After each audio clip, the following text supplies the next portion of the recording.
പിതാവിൻ്റെയും പുത്രൻ്റെയും പരിശുദ്ധാത്മാവിൻ്റെയും നാമത്തിൽ ആമേൻ.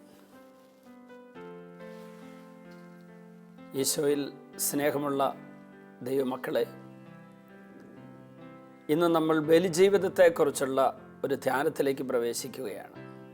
റോമാലേഖനത്തിൻ്റെ 12-ാം അധ്യായത്തിൻ്റെ 1-ാം തിരുവചനം ഇങ്ങനെയാണ് പറയുന്നത്: എനിക്ക് നൽകപ്പെട്ട ദൈവകൃപയിൽ ആശ്രയിച്ചുകൊണ്ട് ഞാൻ നിങ്ങളോട് പറയുന്നു, നിങ്ങളുടെ ശരീരത്തെ വിശുദ്ധവും നിർമ്മലവുമായ ഒരു സജീവ ബലിയായി അർപ്പിക്കുക.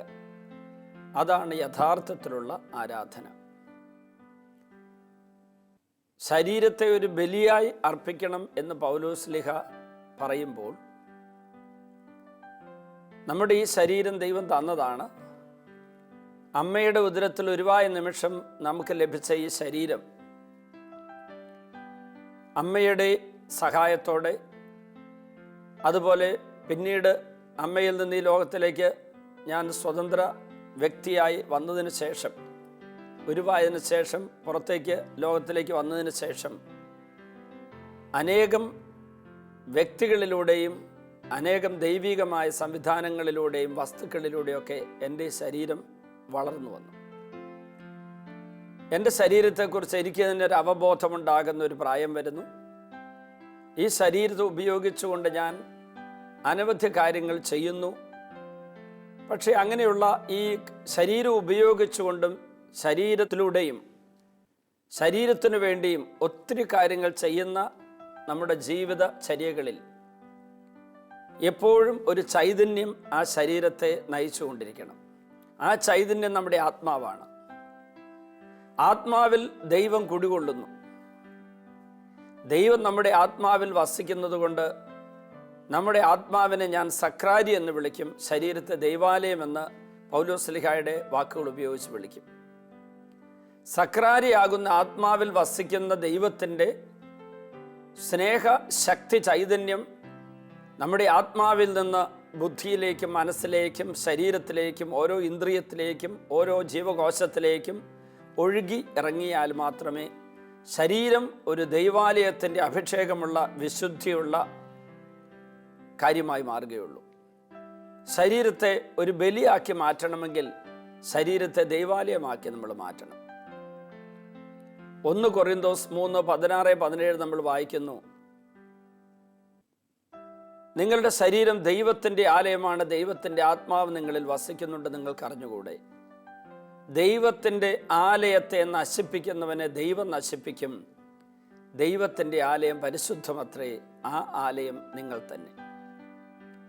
പ്രിയ ദൈവമക്കളെ, നമ്മുടെ ശരീരത്തെ ദൈവാലയമായി നാം തന്നെ തിരിച്ചറിയുക, ബോധ്യപ്പെടുക. ആ ആലയത്തിൻ്റെ പവിത്രതയ്ക്ക് പരിശുദ്ധിക്ക് ചേരാത്തതൊന്നും ഞാൻ സ്വീകരിക്കുകയില്ല, പരിശുദ്ധിക്ക് സഹായകമാകുന്നതെല്ലാം ഞാൻ സ്വീകരിക്കുമെന്നുള്ള ദൃഢനിശ്ചയം, ഉറച്ച തീരുമാനം എൻ്റെ ഈ ശരീരത്തിൻ്റെ പവിത്രതയ്ക്ക് അനിവാര്യമാണ്. നമ്മുടെ എല്ലാവരുടെയും ജീവിതത്തിൽ നമ്മൾ കാണുന്നുണ്ട്, ഈ ശരീരം നമുക്ക് ഒരു ഭാരമായി, നമ്മുടെ അസ്തിത്വത്തിൻ്റെ അഭിഷേകത്തെ ചോർത്തിക്കളയുന്ന ഒരു കാര്യമായി നമുക്ക് ചിലപ്പോൾ തോന്നിയെന്ന് വരാം. അത് ദൈവത്തിൻ്റെ പദ്ധതി പ്രകാരമുള്ള തോന്നലല്ല. ദൈവത്തിൻ്റെ പദ്ധതി പ്രകാരമുള്ള തോന്നൽ, ഈ ശരീരം ദൈവാലയമാണ്. ഈ ദൈവാലയം ഇവിടെ ഉണ്ടെങ്കിലേ അതിനകത്തുള്ള ആത്മാവ് അതിന് ഉണ്ടാകൂ. ഈ ആത്മാവും ശരീരവും ചേർന്ന ഞാൻ എന്ന ദൈവ പൈതൽ ദൈവത്തിന് പ്രീതികരമായ ജീവിതം നയിക്കുന്ന ആളായിട്ട് മാറണമെങ്കിൽ ആത്മാവിൽ കുടികൊള്ളുന്ന ദൈവത്തിൻ്റെ ചൈതന്യം കൊണ്ട് നിറഞ്ഞ ഒരു ശരീരം നമുക്കുണ്ടാകണമെന്നുള്ളതാണ്. ആ ശരീരം ലോകത്തിൻ്റെ ഏതെങ്കിലും സ്വാധീനത്തിലോ ലൈംഗികതയുടെ അശുദ്ധമായിട്ടുള്ള വ്യാപാര മേഖലയിലോ ഏതെങ്കിലും അക്രമ പ്രവൃത്തിയിലോ മറ്റുള്ളവർക്ക് ഉപദ്രവകരമാകുന്ന ഏതെങ്കിലും തിന്മയിലോ നമ്മുടെ തന്നെ നാശത്തിന് കാരണമാകുന്ന സുഖാസ്വാദന മേഖലയിലോ ഭോജനപ്രിയത്തിലോ അല്ലെങ്കിൽ നഗ്നതാ പ്രദർശനത്തിലോ അല്ലെങ്കിൽ മറ്റുള്ളവരെ പാപകരമായി നയിക്കുന്ന വിധത്തിലുള്ള ഏതെങ്കിലും തരത്തിലുള്ള ദുരുപയോഗത്തിലും നമ്മൾ ഈ ശരീരത്തെ മാറ്റിമറിച്ചാൽ അതോടുകൂടി നമ്മുടെ ദേവാലയത്തിൻ്റെ പവിത്രത പോകും. അങ്ങനെ വന്നാൽ റോമ 12:1 പറഞ്ഞിരിക്കുന്ന ശരീരത്തെ സജീവ ബലിയായി അർപ്പിക്കുക എന്നുള്ള കർമ്മം പരാജയപ്പെടും. അതുകൊണ്ട് തന്നെയാണ് പൗലോസ്ലീഹ കൊരിന്തോസ്കാർക്ക് എഴുതിയ 1-ാം ലേഖനത്തിൻ്റെ 3-ാം അധ്യായത്തിൻ്റെ 16, 17 വചനങ്ങളിൽ പറഞ്ഞത്, നിങ്ങൾ ദൈവത്തിൻ്റെ ആലയമാണ്, ദൈവത്തിൻ്റെ ആത്മാവ് നിങ്ങളിൽ വസിക്കുന്നു. ദൈവത്തിൻ്റെ ആലയത്തെ നശിപ്പിക്കുന്നവനെ ദൈവം നശിപ്പിക്കും. ദൈവത്തിൻ്റെ ആലയം പരിശുദ്ധമത്രേ, ആ ആലയം നിങ്ങൾ തന്നെ. അതിൽ നമുക്കൊക്കെ ഏറ്റവും കൂടുതൽ ഗൗരവമായി ചിന്തിക്കേണ്ട ഒരു സന്ദേശം പൗലോസ്ലീഹ പറയുന്നത്, ദൈവത്തിൻ്റെ ആലയത്തെ നശിപ്പിക്കുന്നവനെ ദൈവം നശിപ്പിക്കുമെന്നാണ്. ഇത് ഒത്തിരി പേർക്ക് കൺഫ്യൂഷൻ ഉണ്ടാക്കിയ ഒരു തിരുവചനമാണെന്ന് എനിക്കറിയാം. കാരണം ഞാൻ തന്നെ ഒത്തിരി പേരിൽ നിന്ന് ഈ കമൻറ്റ് കേട്ടിട്ടുണ്ട്. ഞാൻ എൻ്റെ ശരീരത്തെ ദുരുപയോഗിച്ചു, നശിപ്പിച്ചു, പാപത്തിന് ഉപയോഗിച്ചു, അതുകൊണ്ട് ദൈവം എന്നെ നശിപ്പിച്ചു. എനിക്ക് എയ്ഡ്സ് തന്നു, എനിക്ക് ക്യാൻസർ തന്നു, എൻ്റെ കണ്ണിൻ്റെ കാഴ്ച ദൈവം എടുത്തു കളഞ്ഞു, എൻ്റെ ചെവിയുടെ കേൾവി കളഞ്ഞു, എനിക്ക് അൾസർ തന്നു, എനിക്ക് അസ്ഥിരോഗം തന്നു. അങ്ങനെ 100,000 പ്രസ്താവനകൾ കേട്ടിട്ടുണ്ട്. പ്രിയപ്പെട്ടവരെ, ആ വചനത്തെ ദുർവ്യാഖ്യാനം ചെയ്യുന്നതാണത് എന്നുള്ളത് തീർച്ചയാണ്. നമുക്കതിൻ്റെ ആഴങ്ങളിലേക്കൊന്ന് പോകാം. പൗലോസ്ലീഹ പറയുന്നു, ദൈവത്തിൻ്റെ ആലയത്തെ നശിപ്പിക്കുന്നവനെ ദൈവം നശിപ്പിക്കും. ദൈവം ആരെങ്കിലും നശിപ്പിക്കുമോ? ഒരിക്കലും ദൈവത്തിന് ആരെയും നശിപ്പിക്കാൻ പറ്റില്ല. ദൈവം നാശകനല്ല, രക്ഷകനാണ്. അപ്പോൾ ഈ പറഞ്ഞ വാക്കിൻ്റെ അർത്ഥം എന്താണ്? ദൈവം ആരെയും നശിപ്പിക്കാനായി ശിക്ഷിക്കുകയില്ല എന്നുള്ള സത്യം. എന്നാൽ അവരെ രക്ഷിക്കാൻ വേണ്ടി ശിക്ഷണ വിധേയരാക്കി, ആ ശിക്ഷണ വിധേയരാക്കുന്ന ഒരു ശിക്ഷയായിട്ട് വരാം. അതിന് ശിക്ഷയെന്ന് വിളിക്കുന്നത് തെറ്റില്ല. അവരെ രക്ഷിക്കാൻ നോക്കും എന്നല്ലാതെ പാപം ചെയ്യുന്ന ഒരു വ്യക്തിയെ നശിപ്പിച്ച് കളയുക എന്നുള്ള ദൈവ സ്വഭാവമല്ല. അയാളെ രക്ഷിച്ചെടുക്കാൻ വേണ്ടി പരമാവധി ദൈവം ശ്രമിക്കുന്നു. അനുകൂലമായ സാഹചര്യങ്ങൾ കൊടുക്കുന്നു. രക്ഷയ്ക്ക് അനിവാര്യമായ എല്ലാ സൗകര്യങ്ങളും, സാഹചര്യങ്ങളും, കൂട്ടായ്മകളും, അഭിഷേകവും എല്ലാം ദൈവം കൊടുക്കും.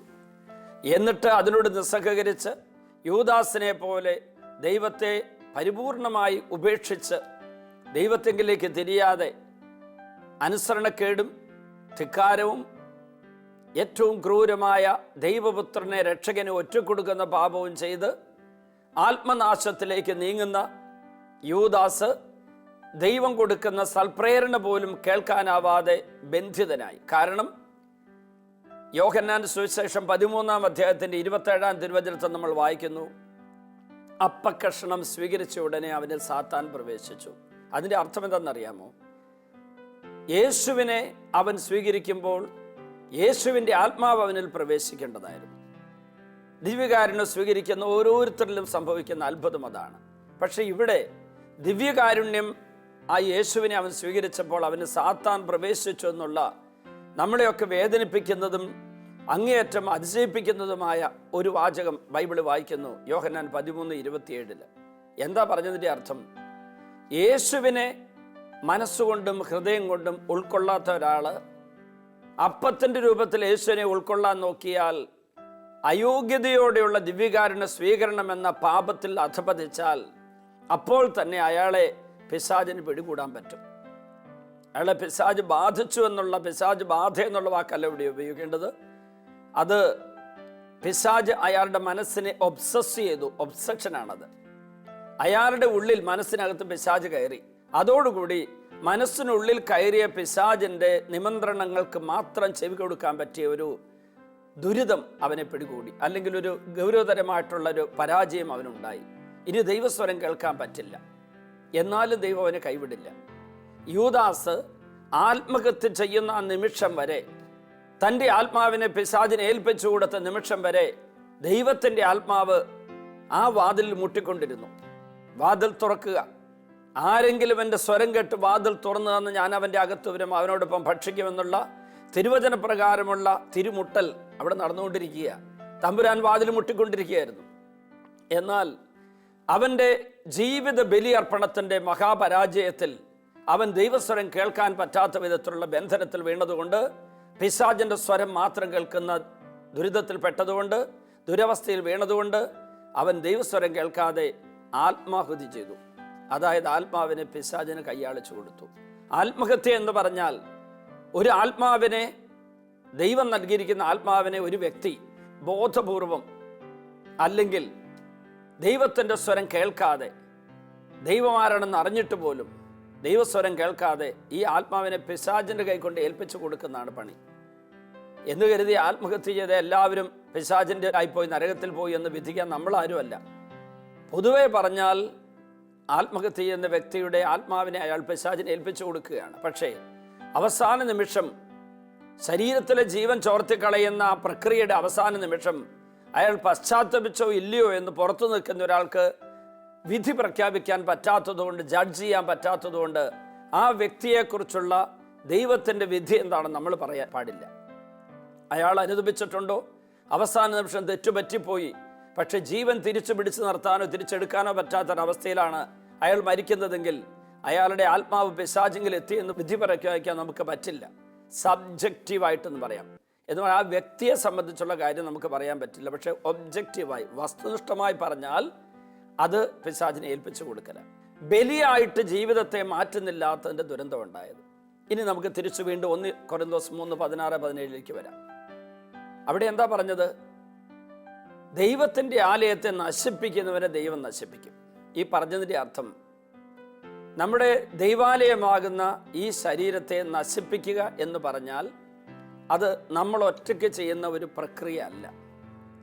പ്രത്യുത പിശാച് നമുക്ക് തരുന്ന പ്രലോഭനത്തിൽ നാം വീണ്, അവൻ്റെ സ്വാധീനത്തിൽ വീണ്, അവൻ നമ്മുടെ മനസ്സിൻ്റെ നിയന്ത്രണം ഏറ്റുകഴിയുമ്പോൾ അവൻ നമ്മുടെ മനസ്സിനെ കൊണ്ട് പിശാചിന് അനുകൂലമായ ചിന്തയിലേക്ക് നയിക്കും.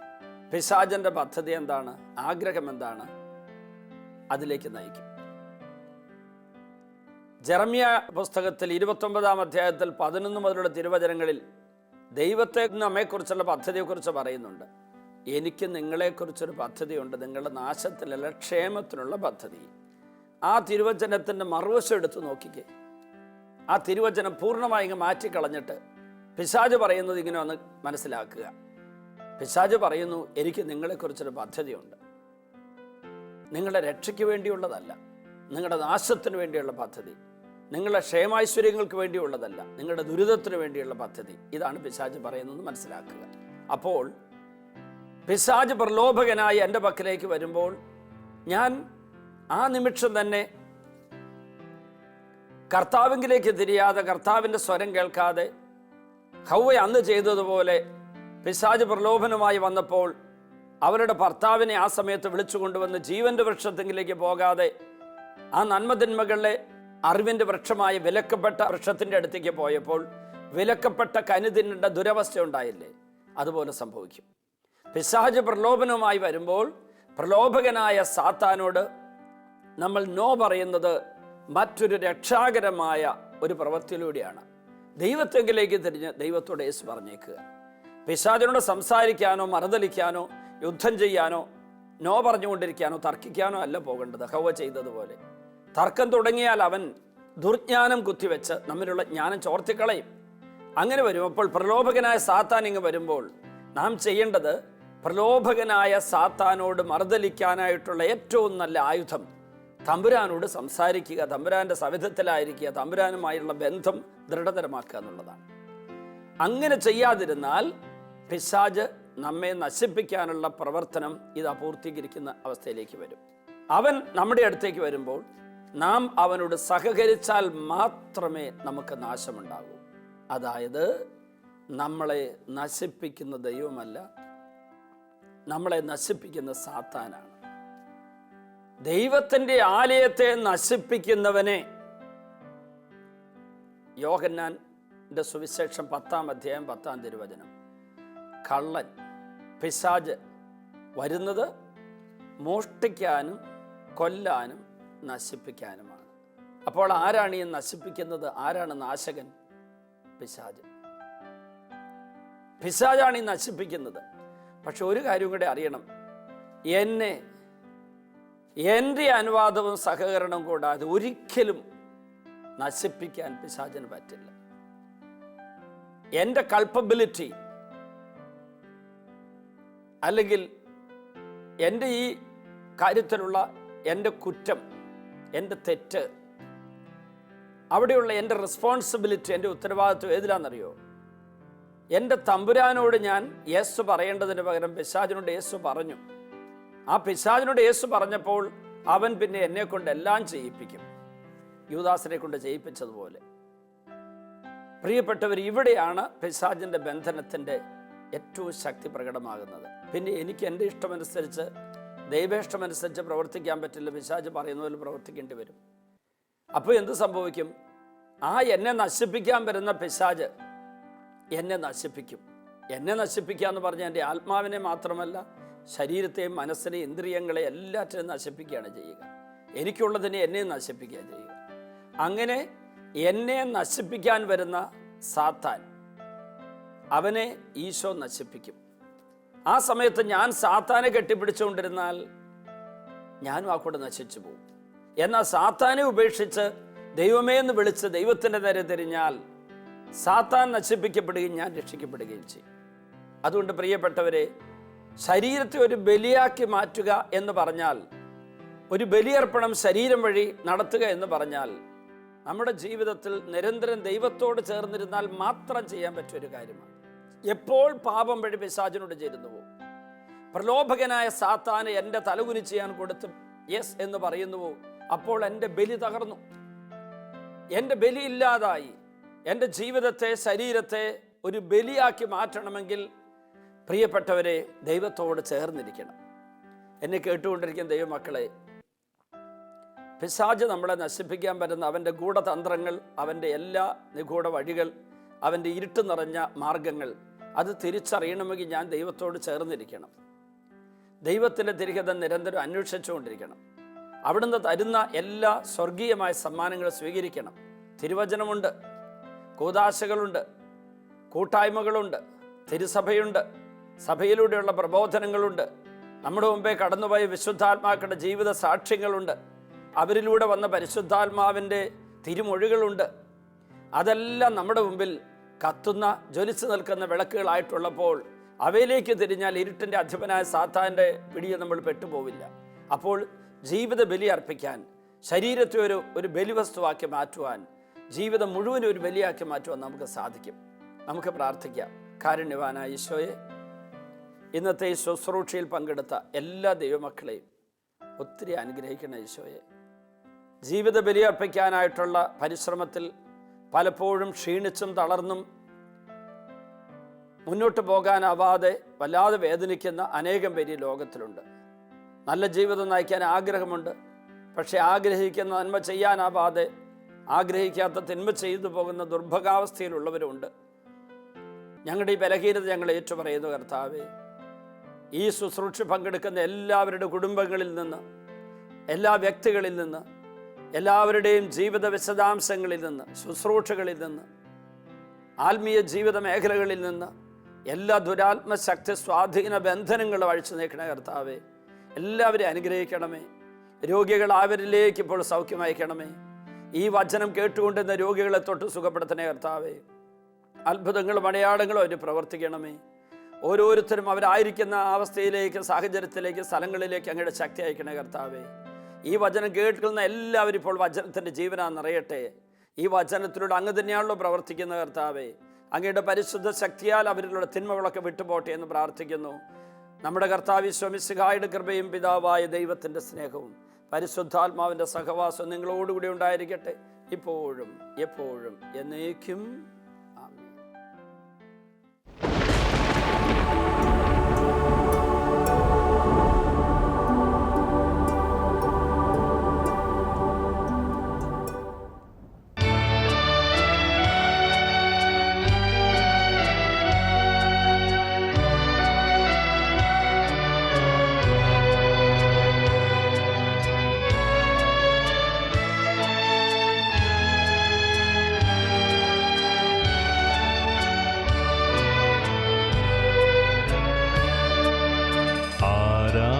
ആരാധനയുടെ നിമിഷങ്ങളിൽ ആത്മനാഥനെ കാണുവാൻ ആരാധകരിവർ കാത്തിരിപ്പു. ആത്മനാഥനെ യേശുവേ. ആരാധനയുടെ നിമിഷങ്ങളിൽ ആത്മനാഥനെ കാണുവാൻ ആരാധകരിവർ കാത്തിരിപ്പു. ആത്മനാഥനേശുവേ ആരാധന ആരാധന ആയിരം ആരാധന ആരാധന ആരാധന ആത്മാവിൽ ആരാധന. ഇപ്പോൾ ഈ ശുശ്രൂഷയിൽ പങ്കെടുക്കുന്ന എല്ലാവരും, ഈ ശുശ്രൂഷയെ വിവിധ രാജ്യങ്ങളിലും സ്ഥലങ്ങളിലും ഇരുന്ന് പങ്കെടുക്കുന്ന എല്ലാവരും, അവരെ പീഡിപ്പിക്കുന്ന എല്ലാ രോഗപീഠകളും, എല്ലാ തരത്തിലുള്ള പൈശാചിക ശക്തികളെ ഉപദ്രവങ്ങളും എല്ലാം വിട്ടുപോകാൻ വേണ്ടി പ്രാർത്ഥിക്കുന്നു. കാൽവരി കുരിശിൽ നിന്നൊഴുകിയ തിരുരക്തം ഈ ദിവ്യകാരുണ്യം വഴി ഇത് കേട്ടുകൊണ്ടിരിക്കുന്ന, ഈ ശുശ്രൂഷയിൽ പങ്കെടുത്തുകൊണ്ടിരിക്കുന്ന എല്ലാവരിലും വന്ന് വീഴട്ടെ എന്ന് പ്രാർത്ഥിക്കുന്നു. ഇപ്പോൾ യേശുവിൻ്റെ രക്തത്തിൽ എല്ലാ പാപക്കറകളും നീങ്ങിപ്പോകട്ടെ എന്ന് പ്രാർത്ഥിക്കുന്നു. കാൽവരി കുരിശിൽ നിന്നൊഴുകിയ ചുടുചോര ഓരോ വ്യക്തിയെ ഇപ്പോൾ വിശുദ്ധീകരിക്കട്ടെ എന്ന് പ്രാർത്ഥിക്കുന്നു. 1 യോഹന്നാൻ 1:7 അവിടുത്തെ പുത്രനായ യേശുവിൻ്റെ രക്തം എല്ലാ പാപങ്ങളും നമ്മളെ ശുദ്ധീകരിക്കുന്നു. കർത്താവേ, പാപങ്ങൾ ഞങ്ങളെ ശുദ്ധീകരിക്കണമേ. അറിഞ്ഞും അറിയാതെ വിചാരത്താലും വാക്കാലും പ്രവൃത്തിയാലും ഉപേക്ഷയാലും ചെയ്തു പോയ പാപങ്ങളെല്ലാം പൊറുക്കാൻ തിരുവെള്ളമാകണമേ. തിരുരക്തം ഞങ്ങളുടെ മേൽ വീഴ്ത്തണമേ കർത്താവേ. ഏതെല്ലാം മനസ്സ് മുറിവേറ്റിരിക്കുന്നുവോ, ഏതെല്ലാം ശരീരം രോഗബാധിതമായിരിക്കുന്നുവോ, ഏതെല്ലാം ആത്മാവ് പാപത്താൽ മലിനമാക്കപ്പെട്ടിരിക്കുന്നുവോ, ഈ ആത്മാവിലേക്കും മനസ്സിലേക്കും ശരീരത്തിലേക്കും ഓ ഈശോയെ അങ്ങയുടെ ചുടുചോര ഒഴുകി വീഴട്ടെ എന്ന് പ്രാർത്ഥിക്കുന്നു. അങ്ങ് കഴുകുന്നില്ലെങ്കിൽ ഞങ്ങൾക്ക് അങ്ങയോട് പങ്കില്ലല്ലോ കർത്താവേ. അങ്ങ് ഞങ്ങളെ കഴുകണമേ കർത്താവേ. എല്ലാവരും ഇപ്പോൾ കഴുകണമേ കർത്താവേ. ഞങ്ങളെ ശുദ്ധീകരിക്കണമേ കർത്താവേ. പാപമോചനം നൽകണമേ കർത്താവേ.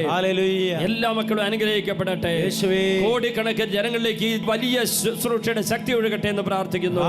എല്ലാവരിലേക്കും ഒഴുകട്ടെ എന്ന് പ്രാർത്ഥിക്കുന്നു. കുടുംബങ്ങളിലേക്ക് ഒഴുകട്ടെ എന്ന് പ്രാർത്ഥിക്കുന്നു.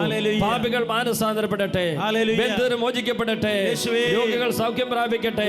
അന്ധകാര ബന്ധനം അഴിയട്ടെ എന്ന് പ്രാർത്ഥിക്കുന്നു. ബന്ധനങ്ങൾ അഴിഞ്ഞു പോകട്ടെ എന്ന് പ്രാർത്ഥിക്കുന്നു. കുടുംബത്തിലെ രോഗങ്ങൾ വിട്ടുപോകട്ടെ. ഊമർ സംസാരിക്കട്ടെ. നാവിന്റെ കെട്ടഴിയട്ടെ. ശ്വാസകോശ രോഗങ്ങൾ മാറട്ടെ. തലച്ചോരൻ രോഗങ്ങൾ മാറട്ടെ. മാനസിക രോഗികൾ സൗഖ്യം പ്രാപിക്കട്ടെ.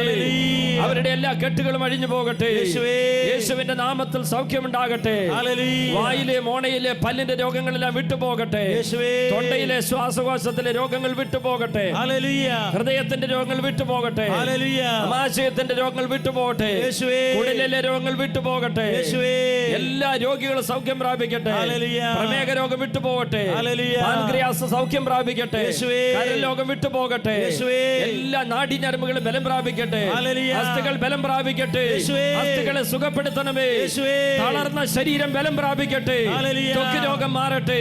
രക്തത്തിന്റെ വൈകല്യങ്ങൾ വിട്ടുപോകട്ടെ. എല്ലാ രോഗികളും സൗഖ്യം പ്രാപിക്കട്ടെ. അത്ഭുതകരമായി സൗഖ്യം ഒഴുകട്ടെ. യേശുവിന്റെ നാമത്തിൽ ബന്ധനങ്ങൾ അഴിയട്ടെ. കെട്ടുകൾ അഴിയട്ടെ. മുറിവുകൾ മാറട്ടെ. എല്ലാവരും സൗഖ്യം പ്രാപിക്കട്ടെ. എല്ലാ പാപങ്ങളും നീങ്ങി പോകട്ടെ. കുടുംബങ്ങൾ ഐശ്വര്യം നിറയട്ടെ. അനുഗ്രഹം നിറയട്ടെ. സമൃദ്ധി നിറയട്ടെ. ഹല്ലേലൂയ.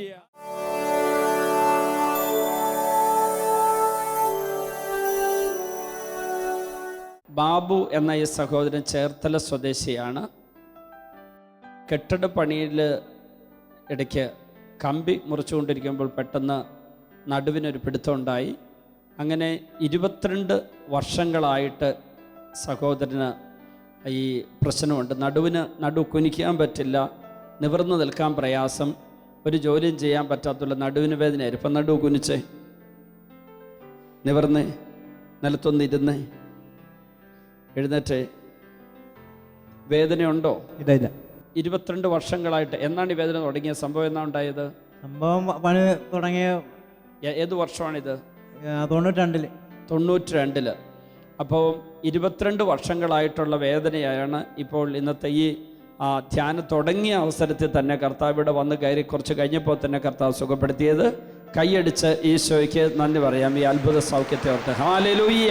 ഇപ്പോൾ പ്രാർത്ഥിച്ചപ്പോൾ, നമ്മൾ ഒരുമിച്ച് സ്തുതിച്ചപ്പോൾ കർത്താവ് നൽകിയ രോഗശാന്തി ഈ ദാസി തിരിച്ചറിഞ്ഞത്, അനുഭവിച്ചത് ഇവിടെ സാക്ഷ്യപ്പെടുത്തുകയാണ്. മലബാറിൽ നിന്ന് തലശ്ശേരി രൂപതയിലെ തോമാപുരം എന്ന ഇടവകയിൽ നിന്നാണ് സൽജ എന്ന ഈ സഹോദരി വന്നിരിക്കുന്നത്. 40 വർഷമായി ഇടത് ചെവിക്ക് നിരന്തരമായ ചെവി പഴുത്ത് പൊട്ടി ഒഴുകുന്ന രോഗമായിരുന്നു. എന്താണെന്ന് സൽജ തന്നെ പറഞ്ഞോളൂ, എന്തായിരുന്നു അവസ്ഥ? എൻ്റെ പേര് സനിജ. ഞാൻ തോമാപുരം ഇടവകയിൽ നിന്ന് വരുന്നു. എനിക്ക് 7 വയസ്സുള്ളപ്പം മുതൽ എൻ്റെ ചെവി പഴുത്ത് പൊട്ടി ഒഴുകുന്ന രോഗമായി. എത്ര വയസ്സായി? എനിക്കിപ്പം 47 വയസ്സായി. അതായത് 40 വർഷങ്ങളായിട്ട് ഈ രോഗമുണ്ടായിരുന്നു. എന്നിട്ടോ 3 പ്രാവശ്യം എൻ്റെ ചെവി ഓപ്പറേഷൻ ചെയ്തെങ്കിലും എൻ്റെ ചെവി ഒന്നും ശരിയായില്ല. ഇപ്പം 10-15 വർഷമായിട്ട് സ്ഥിരമായിട്ട് എൻ്റെ ചെവി പഴുത്തൊഴുകിക്കൊണ്ടിരിക്കുകയാണ്. ആൻറ്റിബയോട്ടിക് മരുന്നുകൾ കഴിച്ചാൽ ഒരാഴ്ചത്തേക്ക് പഴുപ്പ് നിൽക്കും. പിറ്റത്തെ ആഴ്ച മുതൽ എൻ്റെ ചെവി പിന്നെയും പഴുക്കാൻ തുടങ്ങും. പിന്നെ ആൻറ്റിബയോട്ടിക് കഴിക്കും. അങ്ങനെ 10-15 വർഷമായിട്ട് ഞാൻ വളരെ കഷ്ടപ്പെട്ട് ഇരിക്കുകയായിരുന്നു. ഇവിടെ വന്നതിന് ശേഷം രോഗശാന്തി കിട്ടി വരും. ഞാൻ ചെവി പഴുത്തുകൊണ്ടാണ് ആൻറ്റിബയോട്ടിക് മരുന്ന് കഴിച്ചുകൊണ്ടാണ് ഞാൻ ഇവിടം വരെ വന്നത്. ശനിയാഴ്ച വരെ ഞാൻ മരുന്ന് കഴിച്ചു. ഞായറാഴ്ച പഴുക്കുന്നുണ്ടായിരുന്നു. ഇന്ന് നേരെ വെളുത്തപ്പം മുതൽ എൻ്റെ ചെവിക്ക് ഒരു വേദനയില്ല, വിഷമവും ഇല്ല. എൻ്റെ വലത്ത് ചെവിക്കും വേദനയുണ്ട്, പക്ഷെ പഴുപ്പ് വരുന്നില്ല. ഈ ഇടത് ചെവിയുടെ കേൾവി തിരിച്ചു കിട്ടി. എനിക്കിപ്പം അച്ഛൻ മൈക്കിക്കടെ പറയുന്ന കേൾക്കാം ആയിരുന്നു പഴുക്കുന്നുണ്ടെങ്കിലും എനിക്കിപ്പോൾ ഇതിങ്ങനെ അടച്ചു പിടിക്കുമ്പം ഒരുമാതിരി നല്ലപോലെ ശബ്ദങ്ങളൊക്കെ എനിക്ക് ശരിക്കും കേൾക്കാവുന്ന പോലെ തോന്നി. ഈ വലത് ചെവി അടച്ചു പിടിച്ചേ. സനിജ. എനിക്ക് 47 വയസ്സായി. ഇപ്പോൾ ഞാനിവിടെ നിന്ന് മൈക്കില്ലാതെ പറഞ്ഞാലും ഇടത് ചെവിയിലൂടെ എല്ലാം കേൾക്കാൻ സാധിക്കുന്നു. 40 വർഷമായി ചെവി പഴുത്തുകൊണ്ടിരുന്നത് ഇന്നലെ രാവിലെ മുതൽ ആ പഴുപ്പെല്ലാം മാറി പൂർണ്ണ സൗഖ്യം പ്രാപിച്ചിരിക്കുന്നതിന് ഓർത്ത് കൈയടിച്ച് ഈശോയ്ക്ക് നന്ദി പറയാം. ഹല്ലേലൂയ. ഈ നിൽക്കുന്ന ബോബസ് എന്ന സഹോദരൻ കൊല്ലം കടയ്ക്കൽ സ്വദേശിയാണ്. 4 വർഷങ്ങൾക്ക് മുമ്പ് മകൾ പാമ്പ് കടിയേറ്റപ്പോൾ ആശുപത്രിയിലേക്ക് ആംബുലൻസ് കൊണ്ടുപോകുന്ന വഴിക്ക് വണ്ടി അപകടത്തിൽപ്പെട്ടു. ഭാര്യയ്ക്ക് അപകടം സംഭവിച്ച ഒരാൾ മരിച്ചു. ഈ സഹോദരൻ്റെ ഈ കൈയുടെ ഭാഗം ഡ്രൈവറുടെ സീറ്റിൻ്റെ അവിടെ പോയി ഇടിച്ച് ക്ഷതമേറ്റതിൻ്റെ ഫലമായി പിന്നെ ഈ 4 വർഷങ്ങളായിട്ട് ഈ കൈ പൊക്കാൻ പറ്റാത്ത വേദനയായിരുന്നു. കഠിനമായ വേദന, കൈ കൊണ്ടൊന്നും ചെയ്യാൻ പറ്റില്ല, ജോലി ചെയ്യാനൊക്കെ പ്രയാസമായിരുന്നു. ഇന്നിവിടെ സ്തുതിപ്പ് നടന്നുകൊണ്ടിരിക്കുന്ന അവസരത്തിൽ ഇവിടെ എന്തോ കുളിർമ പോലെ നല്ല തണുപ്പ് അനുഭവപ്പെട്ടു. അത് കഴിഞ്ഞിട്ട് ഇപ്പോൾ വേദന ഒട്ടുമില്ലെന്ന് മാത്രമല്ല, ഇപ്പം വേദന പൂർണ്ണമായി മാറിയോ? പൂർണ്ണമായും മാറി. ഈ അപകടം ഉണ്ടായപ്പോൾ മുതൽ ഇതുവരെ കൈ പൊക്കാൻ പറ്റില്ല. കൈ പൊക്കാൻ പറ്റില്ല, വേദന ഉണ്ടായിരുന്നു, കഠിന വേദനയായിരുന്നു. ഇപ്പൊ കൈ പൊക്കിക്കേ, ഒട്ടും വേദനയില്ല. ഒട്ടും വേദനയില്ല. പൂർണ്ണമായിട്ട് കർത്താവ് സുഖപ്പെടുത്തി. അപകട ഫലമായി വന്ന വേദന കൈയടിച്ച് ഈശോയ്ക്ക് നന്ദി പറയുന്നു. ഹല്ലേലൂയ.